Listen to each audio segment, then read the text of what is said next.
3 வித துன்பங்களை பாபா நீக்குவார்னு தாசகன மகாராஜ் உறுதி அளிக்கிறாரு. அந்த 3 வித துன்பங்கள் என்னென்ன?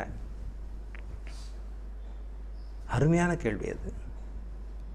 3 விதமான துன்பங்கள் நம்ம ஒவ்வொருத்தருக்கும் உண்டு. முதல் துன்பம், கவனமாக கேளுங்க, உடல் மனம் சார்ந்த துன்பங்கள். இது எல்லாருக்குமே உண்டு. 3 துன்பங்கள் எல்லாருக்குமே உண்டு. அதுலேயும் இது ஜாஸ்தி சில பேருக்கு. மனவலிகள், உடல் வலிகள், உடலில் ஏற்படும் ரோகங்கள், இதெல்லாம் ஒரு வகை துன்பங்கள். அப்புறம் வெளியிலிருந்து வருகின்ற துன்பங்கள், இது ஒரு வகை துன்பம். அடுத்து இயற்கை சீற்றங்களினால் வரும் துன்பங்கள். இப்படி 3 விதமான துன்பங்களிலிருந்தும் நம்மை காப்பேன் அப்படின்னு சொல்லி பாபா உறுதி அளிக்கிறார் தாசகன மகாராஜ் மூலமாக. அதனால் இந்த 3 விதமான துன்பங்களை பற்றி நம்ம கவலையே பட வேண்டாம்.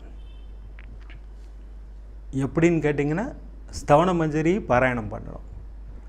அப்படி பாராயணம் பண்ணிட்டு வந்தோம்னா நமக்கு இந்த 3 விதமான துன்பங்கள்லேருந்து நம்ம வெளிவந்துடுவோம், பிரமாதமாக வந்துடுவோம்.